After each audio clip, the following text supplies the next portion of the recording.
Hello बच्चों, स्वागत है आपका मैथमेटिकल योगी चैनल पर। आज हम स्टार्ट करने वाले हैं class 10th class chapter 2 polynomials यानी कि बहुपद। एक बहुत ही मज़ेदार टॉपिक है।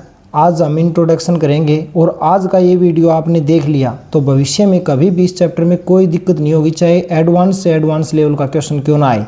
तो हम बिना कुछ देरी किए स्टार्ट करते हैं चैप्टर को। चैप्टर का नाम आपको पता है पॉलिनोमियल्स यानी कि क्या है, बहुपद। उससे पहले मैं एक चीज़ का जिक्र करता हूँ यहाँ पर। टर्म क्या होती है। मान लीजिए मैंने ये लिखा 3x, ये एक टर्म है। यहाँ मैंने लिखा 5z, ये भी एक टर्म है। यहाँ लिखा मैंने 7p, तो ये भी एक टर्म है। इस टर्म में जो तुम्हें 3 दिख रहा है ये क्या है, कोफिशिएंट है भाई। ये क्या है, कोफिशिएंट। और जो यहाँ पर x दिख रहा है ये है वेरिएबल। मान लीजिए यहाँ 3y होता, 3y, तो ये तो इसका क्या होता, कोफिशिएंट होता, कोफिशिएंट होता भाई। और ये क्या होता है यहाँ पर वेरिएबल होता। बहुत सारे जो टर्म मिलके एक चैन बनाते हैं उसको बोलते हैं पॉलिनोमाइल्स यानी कि बहुपद। जैसे एक और एग्जांपल लिया, 7y है, ज़रूरी नहीं है कि x ही हो। तो ये क्या है 7, इसमें कोफिशिएंट है और y क्या पर क्या है, वेरिएबल है भाई। और एग्जांपल लेते हैं, जैसे 3y है, ये भी एक पॉलिनोमाइल है। 3x² + 5x + 2, इसमें वेरिएबल है, वो क्या है, यहाँ पर वेरिएबल क्या है भाई, वेरिएबल यहाँ पर x है, यहाँ पर वेरिएबल क्या है, y। अब जो नेक्स्ट इसमें आता है वो होता है पॉलिनोमाइल्स बहुपद होने की क्या क्या शर्त हैं, कैसे एक बहुपद हो सकता है। तो उसके लिए 3 शर्त होती हैं भाई। ये आप एक कॉपी पेन लेके साथ साथ लिखते जाना ताकि आपके भविष्य के लिए नोट्स तैयार हो जाएं। यहाँ से क्वेश्चन आते हैं भाई परीक्षा में कि वेरिएबल का मतलब क्या होता है। जिस प्रकार से मैंने दिखाया कि ये x है, y है, p है, z है, ये सारे वेरिएबल है। मान लीजिए x, y, z, मान लो 7x है, 3y है, 5z है, ये सारे वेरिएबल हैं। कभी भी रूट, जैसे √x यानी कि वेरिएबल क्या था, x, यहाँ पर y था और यहाँ पर z था, ये रूट के अंदर नहीं हो सकते भाई, रूट के अंदर नहीं होने चाहिए। फिर दूसरी कंडीशन क्या है इसकी कि वेरिएबल है, वेरिएबल की पावर मतलब डिग्री, वेरिएबल की डिग्री का मतलब मान लो x की डिग्री यहाँ पर ऐसे कर दी मैंने -2, z की डिग्री कर दी -3, y की डिग्री कर दी -4। तो इसकी जो डिग्री है वो कभी भी क्या नहीं हो सकती, नेगेटिव नहीं हो सकती भाई, वो पॉलिनोमाइल नहीं हो सकता। आपसे पूछेगा कि एक पॉलिनोमाइल है या नहीं है, तो आपने जवाब देना है नहीं है। अब तीसरी जो शर्त है इसकी वो क्या है, जो तीसरी शर्त है वो है वेरिएबल कभी भी डिनोमिनेटर यानी हर में नहीं होना चाहिए। एग्जाम्पल जैसे मैंने लिख दिया 1/x, 1/y, या मैंने लिख दिया 1/2p² + 5p + 2। अब देखो यहाँ पर डिनोमिनेटर में वेरिएबल नहीं हो सकता, ये p है, डिनोमिनेटर में नहीं हो सकता, तो ये बहुपद नहीं है भाई, पॉलिनोमाइल नहीं है। इसमें y क्या है, डिनोमिनेटर में है, यहाँ पर x क्या है, डिनोमिनेटर में है, तो ये वेरिएबल डिनोमिनेटर में कभी नहीं हो सकता। तो पॉलिनोमाइल के लिए हमें क्या क्या शर्तें हैं कि वेरिएबल है वो कभी भी रूट में नहीं हो सकता, वेरिएबल नहीं हो सकता भाई, कोफिशिएंट हो सकता है। ऐसे देखो एक एग्जांपल और बताता हूँ, कई बार बच्चों को ध्यान में नहीं रहता। जैसे ये लिख दिया मैंने √2x, ये x बाहर है, वेरिएबल बाहर है, अब ये पॉलिनोमाइल है भाई, यानी कि ये ऐसे नहीं हो सकता था √2x, अब ये पॉलिनोमाइल नहीं है। समझ में आया भाई। यानी कि पॉलिनोमाइल होने के लिए उसकी जो पावर है ना, पावर वो क्या होनी चाहिए, होल नंबर होनी चाहिए भाई। क्या होनी चाहिए, होल नंबर होनी चाहिए। उसको हम क्या कहेंगे, पॉलिनोमाइल कहेंगे।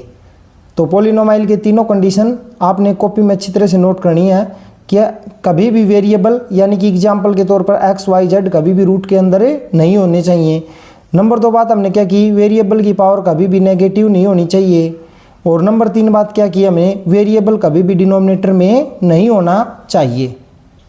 अब हम नेक्स्ट बात करते हैं type of polynomial on basis the number of term, यानी किसके आधार पर है, number of term. Number of term की मान लीजिए जिस तरह से इसमें एक ही टर्म है ये 3x, मान ले 5p, अब मैंने लिख दिया 2x + 2।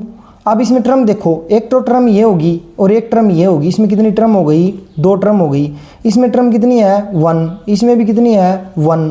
कोई और एग्जाम्पल लिया 3x² - 2x + 3, तो इसमें टर्म कितनी हो गई, टर्म हो गई 1 2 और 3, कितनी हो गई भाई 3 टर्म हो गई। तो जिसमें एक टर्म हो उसको बोलते हैं मोनो, मोनो का मतलब होता है सिंगल, मोनोमाइल यानी एक पद। एग्जाम्पल बता दिया 3x। बाइनो, बाई का मतलब होता है 2, नोमियल यानी जिसमें 2 पद हों, यानी 2 टर्म, कितनी टर्म होंगी इसमें 2 टर्म होंगी, 1 और 2। और भी एग्जाम्पल ले सकते हैं, जैसे ax + b है, इसमें भी 2 टर्म है। अब तीसरा होता है ट्रिमिनोमाइल, यानी जिसमें 3 टर्म होती हैं, यानी 1 2 3, कितनी टर्म हो गई भाई 3। तो यह type of polynomial on basis the number of a term, हमने नंबर ऑफ टर्म के आधार पर देखा, मोनो बायो ट्रिमिनो, यानी जिसमें एक पद हो, सिंगल पद हो उसको मोनो कहेंगे, 2 पद होंगे, 2 टर्म होंगी उसको बायो कहेंगे, 3 टर्म होंगी उसको ट्रिमिनोमाइल कहेंगे।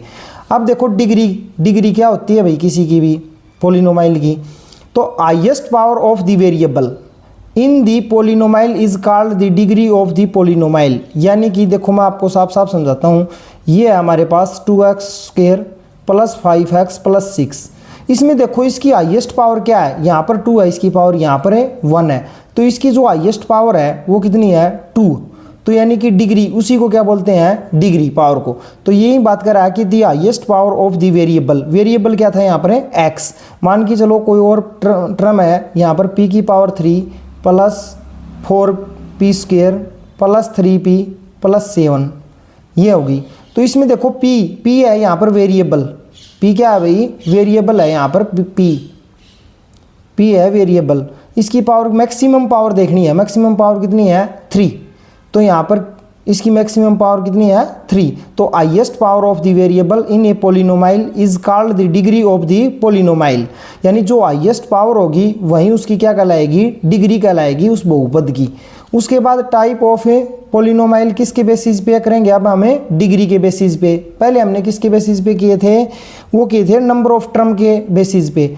तो type of polynomial on basis of degree सबसे पहला होता है लीनियर, लीनियर जिसकी मतलब मैक्सिमम पावर, मैक्सिमम पावर या डिग्री, मैक्सिमम पावर कितनी होगी 1, are called linear polynomial. Maximum power जिसकी बहुपद की 1 होगी उसको कहेंगे लीनियर पॉलिनोमाइल, जिस तरह से ax + b इसकी जर्नल फॉर्म होती है। और एग्जाम्पल अदर दूँ 2x + 5 7y + 2, यानी कि इसमें जो हमें वेरिएबल की जो डिग्री मिलेगी, देखो जिस तरह से ये वेरिएबल की डिग्री 1 है, यहाँ पर भी 1 है, यहाँ पर भी जो वेरिएबल है उसकी डिग्री 1 है, तो उसको बोलते हैं हमें लीनियर। इसका जो सेकंड होता है वो होता है क्वाड्रेटिक, क्वाड्रेटिक की जो जर्नल फॉर्म होती है ax² bx + c और a ≠ = 0। a ≠ = 0 क्यों होता है भाई, a की वैल्यू अगर हम इसमें 0 रख देंगे तो देखो ये सारा 0 हो जाएगा, फिर तो ये क्या बचेगा bx + c, इसकी मैक्सिमम पावर कितनी बचेगी 1, तो 1 तो क्या होता है लीनियर होता है, इसलिए ये 0 नहीं होता भाई। तो क्वाड्रेटिक में मैक्सिमम पावर कितनी होती है भाई 2, तो यानी मैक्सिमम पावर जिसकी मैक्सिमम पावर या मैक्सिमम डिग्री 2 होगी उसको बोलेंगे क्वाड्रेटिक।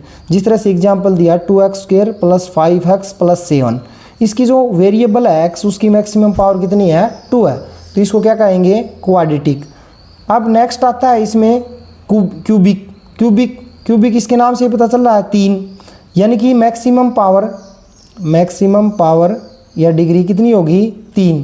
एग्जाम्पल के लिए y की पावर 3 2y² + 5y + 7, तो देखो इसमें मैक्सिमम जो पावर है वो कितनी है 3, तो वो क्या कहलाएगा लीनियर। जिसमें मैक्सिमम पावर 2 है वो क्या कहलाएगा क्वाड्रेटिक, और जिसमें मैक्सिमम पावर 1 है वो क्या कहलाएगा लीनियर। टाइप ऑफ पॉलिनोमियल हैं ये किसके बेसिस पे हैं, डिग्री के बेसिस पे हैं। ये पूछ लेता है पेपर में, जो असर्जन और रीजन के क्वेश्चन आते हैं, 1 मार्क्स क्वेश्चन MCQ आते हैं, उनमें ये क्वेश्चन पूछता है। तो टाइप ऑफ पॉलिनोमियल हमने बेसिस ऑफ डिग्री पढ़े, और हमने इसी में type of polynomial on basis of the term, ये टर्म के बेसिस पे हैं भाई। टर्म के बेसिस पे थे 3 प्रकार, क्या था मोनो जिसमें एक पद हो 1 टर्म, बायो 2 टर्म, ट्रिमिनल 3 टर्म, और डिग्री के बेसिस पे हमने किया लीनियर, क्वाड्रेटिक और ए क्यूबिक। जिसमें मैक्सिमम पावर कितनी हो 1 लीनियर कहलाएगा, मैक्सिमम पावर 2 क्वाड्रेटिक और मैक्सिमम पावर 3 क्यूबिक। आगे देखते हैं हम zeros of polynomial, the value of variable for which of the polynomial became equal to 0, यानी कि ऐसी वैल्यू जो दिए गए पॉलिनोमाइल यानी बहुपद को 0 बना दे। आपको समझ में नहीं आया तो एक एग्जांपल देता हूँ मैं। मान लीजिए हमारे पास है ये 5x, अब हम x की क्या वैल्यू पुट करें इसमें, ये मान लीजिए कोई बहुपद था px is equal to 5x, x की क्या वैल्यू पुट करें कि ये 0 हो जाए, तो x की अगर मैं 0 वैल्यू पुट कर देता हूँ यहाँ पर तो क्या हो जाएगा, ये 0 हो जाएगा भाई। ये कोई एक और है एग्जाम्पल x प्लस 2, ये px पॉलिनोमाइल है x प्लस 2, यानी x के स्थान पर क्या वैल्यू पुट की जाए, तो यहाँ पर -2 प्लस 2, तो ये 0 हो जाएगा, यानी x इज इक्वल टू -2। तुम ऐसे भी सोल्व करते थे इसको, x plus 2 is equal to 0, x बराबर है -2, यानी कि variable for which of the polynomial became equal to 0, उसको बोलते हैं जीरोज ऑफ ए पॉलिनोमाइल। अब इसमें इंपॉर्टेंट चीज़ होती है यहाँ से स्टार्ट। ये क्या बोल रहा है, अब देखो यहाँ है काम की बात भाई, number of zeros in polynomial equal to degree, यानी कि क्या कह दिया, अगर लीनियर है यानी डिग्री के आधार पर हमने किया ना, लीनियर, क्वाड्रेटिक और क्यूबिक, 3 प्रकार किए हमने, यानी कि इक्वल टू डिग्री होता है, तो इसमें तो डिग्री 1 होती है, तो इसमें नंबर ऑफ जीरोज कितने होंगे, नंबर ऑफ जीरोज यानी शून्यों की संख्या वो कितनी होगी भाई, 1 होगी, यानी इसकी डिग्री मैक्सिमम कितनी होती है लीनियर की 1। क्वाड्रेटिक की मैक्सिमम पावर कितनी होती है 2 होती है भाई, तो इसमें नंबर ऑफ जीरोज भी कितने हो जाएंगे 2 हो जाएंगे। क्यूबिक की मैक्सिमम पावर कितनी होती है 3 होती है, तो इसमें नंबर ऑफ जीरोज कितने हो जाएंगे 3, यानी जितनी डिग्री उतने ही नंबर ऑफ जीरोज, यानी number of zeros in a polynomial equal to degree, यानी जितनी डिग्री होगी उस पॉलिनोमाइल की नंबर ऑफ जीरोज भी उतने ही होंगे। लीनियर का 1 होगा, क्वाड्रेटिक में 2 होंगे जीरोज और क्यूबिक में कितने होंगे भाई 3 होंगे।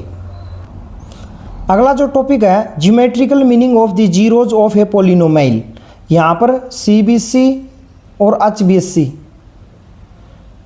2 साल से लगातार इन बातों को पूछ रहे हैं भाई। तो देखो सबसे पहला जिक्र हम करते हैं ज्योमेट्रिकल मीनिंग यानी ग्राफिकल मीनिंग क्या होता है इन जीरोज का किसी भी बहुपद के लिए। सबसे पहले बात करेंगे लीनियर पॉलिनोमाइल यानी जिसकी मैक्सिमम पावर 1 होती है, यानी y बराबर है ax प्लस b, इसकी जर्नल फॉर्म होती है और एक इसके इक्वल नहीं होता 0 के। इसका जो ग्राफ होता है मान लीजिए ये x एक्सिस होता है, यहाँ x पॉजिटिव होता है, ये y होता है, ये x नेगेटिव होता है और ये y नेगेटिव होता है, ये हॉरिजॉन्टल लाइन होती है, ये वर्टिकल लाइन होती है। तो इसका जो ग्राफ बनता है ना वो स्ट्रेट लाइन बनता है भाई। इसका जो ग्राफ पूछ लिया जाता है 1 मार्क्स क्वेश्चन में, बहुत वेरी मोस्ट इंपॉर्टेंट बातें हैं ये, स्ट्रेट लाइन और एग्जैक्टली 1 जीरोज तो मैंने बता दिया, इसमें नंबर ऑफ जीरोज पूछ लेता तो कितने होगी 1, और ये पूछ लेगा कि लीनियर जो पॉलिनोमाइल है y ax plus b what type of graph, इस ग्राफ की क्या टाइप होगी, तो क्या बनेगा भाई स्ट्रेट लाइन बनेगा, स्ट्रेट लाइन, और एग्जैक्टली 1 जीरोज होगा। अब बात करते हैं हम क्वाड्रेटिक पॉलिनोमाइल की, वो क्या होता है y बराबर है ax square plus bx plus c और a नॉट इक्वल टू 0 होता है भाई, a नॉट इक्वल टू क्या होता है 0 होता है, इसकी मैक्सिमम पावर 2 होती है। इसमें देखो या तो अपवर्ड बनेगा इस तरह से और या डाउनवर्ड बनेगा, या तो इस तरह से कोई ग्राफ बन के आएगा या इस तरह से कोई ग्राफ बन के आएगा आपके पास। ये 2 केस हो गए, इसको बोलते हैं पैराबोला। आपकी एनसीईआरटी में जिक्र है भाई इस बात का कि पैराबोला, क्वाड्रेटिक इक्वेशन में इस बात का जिक्र है। अपवर्ड पैराबोला, अपवर्ड पैराबोला कब बनेगा, इस टाइप का जो फिगर आएगी ग्राफ की वो कब बनेगी, तब a ग्रेटर देन 0 होगा। a ग्रेटर देन 0 का मतलब होगा कि a यहाँ पर नेगेटिव नहीं होना चाहिए। a क्या नहीं होना चाहिए भाई नेगेटिव, जिस तरह से -2x square plus 5x plus 2 यानी नेगेटिव हो गया, तो नेगेटिव होगा तो नहीं बनेगा, पॉजिटिव होना चाहिए, तो पॉजिटिव होगा तब ये ऊपर की तरफ बनेगा। और इसके जो ग्राफ बनता है क्वाड्रेटिक का वो बनता है पैराबोलाज। ये पूछ भी लिया था भाई CBSE ने और HBSC ने दोनों, पैराबोला बनता है भाई, ध्यान रखना इसको, कॉपी में सॉफ्ट कॉपी में नोट कर लेना भाई। कब बनेगा ये a ग्रेटर देन 0 यानी a की वैल्यू पॉजिटिव होगी। अब इसमें दूसरी टाइप क्या होती है, दूसरी टाइप ये होती है कि डाउनवर्ड पैराबोला बनता है, उसका नाम था अपवर्ड यानी ऊपर की तरफ बन रहा था, ऐसे ऊपर की तरफ ऐसे जा रहा था तो उसको बोलते हैं अपवर्ड पैराबोला, अपवर्ड पैराबोला। ये नीचे की तरफ जा रहा है तो इसको बोलते हैं डाउनवर्ड पैराबोला। कब? जब a लेस देन 0 होगा। लेस देन 0 कब होगा? जब a की वैल्यू क्या होगी भाई? नेगेटिव होगी। a की वैल्यू क्या होगी? नेगेटिव होगी क्वाड्रेटिक इक्वेशन में। क्वाड्रेटिक इक्वेशन है ax square bx plus c और a नॉट इक्वल टू 0। अगर इसमें a नेगेटिव में है तो जो क्वाड्रेटिक का ग्राफ बन के आएगा वो डाउनवर्ड पैराबोला बनेगा। इसमें अलग अलग केसेस होते हैं, जैसे केस फर्स्ट है। केस फर्स्ट का जिक्र करते हैं हम। देखो, the graph cuts x axis at 2 point, यानी 2 अलग अलग पॉइंट पर कट कर रहा है। जिस तरह से इसको कट किया, ये डाउनवर्ड पैराबोला था, तो इसमें नंबर ऑफ जीरोज कितने हो जाएंगे? नंबर ऑफ जीरोज तो क्वाड्रेटिक में मैंने बता रखा है 2, लेकिन ये 2 तभी होंगे जब ये एक्स एक्सिस को कट करेगा। ऐसे नहीं है कि ये कट नहीं करेगा तो तब नहीं होंगे, ये ध्यान रखना भाई। ये कट कर रहा है इसको, देखो फर्स्ट केस में 2 अलग अलग पॉइंट पे। ये पॉइंट मैंने मान लिया ए है और ये पॉइंट मान लिया मैंने ए डैश है, या ये बी है, तो यहाँ पर 2 जीरोज होंगे। या ये केस हो सकता है, तो इसमें भी देखो तुम एक्स एक्सिस को, ये एक्स एक्सिस है, ये एक्स एक्सिस है भाई, और ये वाई एक्सिस है। एक्स एक्सिस को कितने स्थान पर कट किया? 1 2, तो इसमें कितने हो गए भाई? 2। ये फर्स्ट केस है भाई। अब इसका सेकंड केस देखो। सेकंड केस में देखो, ये जो पैराबोला है इस एक्स एक्सिस को देखो कितनी बार टच कर रहा है।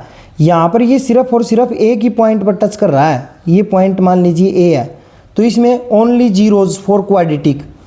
और यहाँ पर देखो इस ग्राफ को, इसको भी कितनी बार टच कर रहा है? ये सिर्फ एक बार टच कर रहा है भाई, तो इसमें 0 होंगे। वो क्वाड्रेटिक ओनली 0 होगा भाई, quadratic polynomial ax square plus bx in this case. अब देखते हैं कि देखो कई बार ग्राफ की स्थिति इस तरह से देता है। केस 3 में यहाँ पर जो है पैराबोला बनया, यहाँ पर इसने कट ही नहीं किया एक्स एक्सिस को। जब तक ये एक्स एक्सिस को कट नहीं करेगा तब तक नंबर ऑफ जीरोज हम बता ही नहीं सकते। यहाँ पर भी देखो इसने कट नहीं किया, तो यहाँ पर हम क्या कहेंगे? No zero in the case. क्या कहेंगे भाई? ax square bx plus c has no zero in the case. इस केस में कोई भी जीरो नहीं है भाई इसका। केस नंबर 3, ये पैराबोला तो बन रहा है इसका ग्राफ, लेकिन जीरो नहीं है इस केस में कोई भी। अब हम एक एग्जांपल लेते हैं कि y बराबर है px in a polynomial, find the number of zeros of px। हमें नंबर ऑफ जीरोज बताने हैं, तो जितनी बार एक्स एक्सिस को कट करेगा ना वही नंबर ऑफ जीरोज होंगे। ये कट कितनी बार कर रहा है एक्स एक्सिस को? ये एक्स एक्सिस है, इसको एक बार कट कर रहा है भाई ये, तो यहाँ पर नंबर ऑफ जीरोज कितना हो जाएगा? 1। क्यों? वाई। कारण क्या है इसका? क्योंकि एक्स एक्सिस को ग्राफ कितनी बार कट कर रहा है? इंटरसेक्ट कितनी बार कर रहा है? ये इंटरसेक्ट कितनी बार कर रहा है? ये 1 बार। इसमें देखो 1 2, तो नंबर ऑफ जीरोज कितने हो गए भाई? 2 हो गए। यहाँ पर देखो 1 2 और 3, तो नंबर ऑफ जीरोज कितने हो गए इसके? 3। यहाँ पर नंबर ऑफ जीरोज कितने हो गए थे? 2। अब आगे और देखें।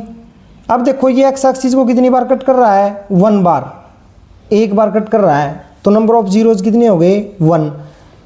यहाँ पर देखो ये कट कितनी बार कर रहा है? सिर्फ ये एक बार है भाई, इसमें भी कितने हो गए? 1। अब जो नेक्स्ट देखते हैं इसका। अब देखो ये कमेंट बॉक्स में मेरे को बताना कि इसमें कितने नंबर ऑफ जीरोज हैं, कितनी बार ये एक्स एक्सिस को कट कर रहा है। ये आपका होमवर्क रहेगा, नंबर ऑफ जीरोज। इसमें बताना है कि एक्स एक्सिस को कितनी बार कट कर रहा है भाई। अगला जो टॉपिक है, relationship between zeros and coefficient of a quadratic polynomial. Quadratic polynomial ax square plus bx plus c a not equal to 0। हमें रिलेशनशिप बताना है भाई जीरोज कोएफिशिएंट के बीच में। तो जो सम ऑफ जीरोज होते हैं उनका जो फार्मूला होता है, इसको अल्फ़ा और बीटा मान लेते हैं। अल्फ़ा प्लस बीटा वो होता है माइनस बी बाई ए। जिस तरह से कोई भी ये मैंने इक्वेशन लिखी 5x स्क्वायर 7x प्लस 2, इसमें जो x स्क्वायर का कोएफिशिएंट होता है ना वो होता है a, जो x का कोएफिशिएंट होता है वो होता है b, और जो कांस्टेंट टर्म होती है उसको बोलते हैं c। कांस्टेंट टर्म को क्या बोलते हैं भाई? c। x के कोएफिशिएंट को क्या बोलते हैं? b, और x स्क्वायर के कोएफिशिएंट को क्या बोलते हैं? a। तो सम ऑफ जीरोज होता है अल्फ़ा प्लस बीटा, वो होता है minus B by A. Minus B यानी इसका हम निकालें तो ये हो जाए माइनस 7 बाई ए कितना है? 5। यानी सम ऑफ जीरोज कितना आ गया इसका? Minus 7 upon 5। यानी कि coefficient of x, coefficient of x, x का कोएफिशिएंट अपॉन में कोएफिशिएंट ऑफ एक्स स्क्वेयर। और एक होता है product of zeros, product of zeros alpha beta, alpha into beta, वो होता है सी by A. C A Y का मतलब है कॉन्स्टेंट टर्म। कॉन्स्टेंट टर्म क्या होती है? जिसके आगे वेरिएबल न हो, यानी देखो ये 2 है ना, इसके आगे कोई भी वेरिएबल नहीं है एक्स वाई जेड वाला, तो वो होती है कॉन्स्टेंट टर्म। और अपॉन में क्या हो जाएगा? Coefficient of x square, coefficient of x square. अब हम इसका एग्जाम्पल करते हैं भाई। जिस तरह से एग्जाम्पल लिया मैंने, x square plus 7x plus 10, इसका हमने रिलेशनशिप बतानी है कोएफिशिएंट जीरोज एंड कोएफिशिएंट के बीच में। तो सबसे पहले हम इसकी मिडिल टर्म को स्प्लिट करते हैं, अलग अलग करते हैं, यानी कि हमारी मल्टीप्लाई कितनी होनी चाहिए?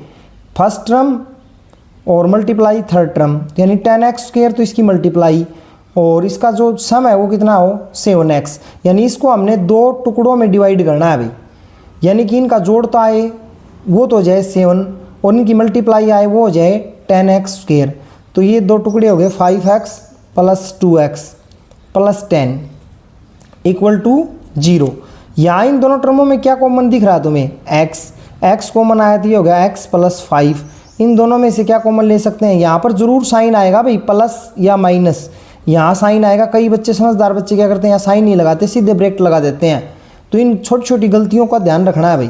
प्लस का 2 कॉमन लिया तो ये हो गया x प्लस 5। हमेशा ये दोनों सेम होते हैं, अन्यथा हमारा क्वेश्चन कहीं ना कहीं गलत है। इवन में से कॉमन क्या आया? x plus 5। पीछे क्या बचा? यहाँ पर तो x बचा, यहाँ पर प्लस 2 बचा, यानी एक बार तो इसके अब आगे 0 रखते हैं तो यहाँ x की वैल्यू आ गई -5, और यहाँ से x की वैल्यू x प्लस 2 बराबर 0, x बराबर है -2। अब देखो सम ऑफ जीरोज का क्या फार्मूला बताया मैंने? सम ऑफ जीरोज वो था अल्फ़ा प्लस बीटा, यानी ये अल्फ़ा है और ये क्या है? बीटा है भाई, ये जीरोज हैं। तो -5 -2 प्लस -2 करेंगे, प्लस -2 करूँगा तो ये हो जाएगा -5 -2 यानी -7। और ये क्या होता है? -b/a, -b/a। अब देखो इसमें b कौन सा था? ये था हमारे पास x square 7x plus 10 0। a कितना था? a x का कोएफिशिएंट यहाँ पर कुछ नहीं है तो क्या है? 1, यानी a तो 1 है। और b कितना है हमारे पास? 7 x का कोएफिशिएंट, और c कितना है भाई? 10 है। c कितना है? 10। तो -b/a, तो माइनस फॉर्मूले में b कितना था हमारे पास? 7, ये देखो 7, और a है 1, तो ये कितना हो गया? -7। ये इसकी रिलेशनशिप होगी कोएफिशिएंट और जीरोज के बीच में। और प्रोडक्ट ऑफ जीरोज क्या होता है? प्रोडक्ट ऑफ जीरोज वो होता है अल्फ़ा बीटा, यानी अल्फ़ा कितना था हमारे पास? -5, बीटा कितना था हमारे पास? -2, तो ये हो जाएगा -5 -2, माइनस माइनस प्लस, और ये हो गया 10, 5 दूनी 10। अब इसका रिलेशनशिप करें तो क्या होता है? c/a। c हमारे पास कितना है? 10 देखो, और a कितना है? 1, तो ये कितना हो गया भाई? 10। अगला जो टॉपिक है, to find a quadratic polynomial when zeros alpha beta are given. जब हमारे पास अल्फा और बीटा दे रखे हों तब हम कैसे फाइंड करेंगे? तो उसका फार्मूला होता है X square minus sum of zeros into X plus product of zeros, product of zeros, sum of zeros into X plus product of zeros. इस फॉर्मूले को अपनी फेयर कॉपी में नोट कर लेना। जिस तरह से एग्जांपल दिया, अल्फा प्लस बीटा यानी सम ऑफ जीरोज दे रखे हैं, सम ऑफ जीरोज कितने दे रखे हैं? -3। प्रोडक्ट ऑफ जीरोज कितना दिया? 2। अब हमें क्या बनाना है भाई? क्वाड्रेटिक पॉलिनोमाइल बनाना है यहाँ पर। तो हम फॉर्मूला यूज करेंगे X square minus sum of zeros into X plus product of zeros, product of zeros. अब देखो X square as it is minus sum of zeros कितना था? -3 इंटू एक्स आता है, ये एक्स आ गया, प्लस प्रोडक्ट ऑफ जीरोज कितना था भाई? 2। तो अब हम इसको देखें तो ये हो जाएगा x square minus minus plus 3x plus 2। ये हमारा क्वाड्रेटिक पॉलिनोमाइल हो गया भाई। अब लास्ट एक टॉपिक और है इस एक्सरसाइज में जो तुम्हारे एग्जाम्पल दे रखा है, relationship between zeros and coefficient of cubic polynomial. अब तक हम क्वाड्रेटिक देख रहे थे, अब क्यूबिक की फॉर्म क्या होती है? देखो ax की 3 plus bx square plus cx plus d, और a not equal to 0, a equal 0 हो जाएगा तो फिर ये क्वाड्रेटिक हो जाएगा भाई। क्योंकि ये समाप्त हो जाएगा इसका। इसका सम ऑफ जीरोज़ क्या होता है, इसका जो सम ऑफ जीरोज़ होता है वो 3 होते हैं। इसमें क्यूबिक में 3 जीरो होते हैं, तो एक मान लिया अल्फा, एक बीटा और एक है गामा। वो होता है -b/a। बी क्या होता है, ए क्या होता है, ए होता है एक्स की जो 3 होती है, एक्स की पावर 3, इसका कोफिशिएंट। एक्स स्क्वायर का कोफिशिएंट क्या होता है, यहाँ पर है बी। एक्स का कोफिशिएंट क्या होता है, सी। और कांस्टेंट टर्म यहाँ पर होती है भाई डी। ये बात ध्यान रखना। तो ये होता है -b/a इक्वल टू, या इसको इस तरह से लिख सकते हैं, minus coefficient of x square upon coefficient of x की पावर है 3। अब sum of product of the zeros taken 2 at time, यानी एक समय में 2 लें। जैसे अल्फा बीटा लिया, बीटा गामा लिया और गामा अल्फा लिया, तो उसका फार्मूला होता है c/a कोफिशिएंट ऑफ एक्स और अपॉन कोफिशिएंट ऑफ एक्स की पावर है 3। तीसरी बात इसमें होती है प्रोडक्ट ऑफ जीरोज, यानी प्रोडक्ट जीरोज क्या क्या थे इसके, अल्फा था, बीटा था और गामा था, यानी -d/a। डी यहाँ कॉन्स्टेंट टर्म है भाई, और ए है एक्स की पावर 3 का कोफिशिएंट, कोफिशिएंट ऑफ एक्स की पावर 3, और ये होगी कांस्टेंट टर्म।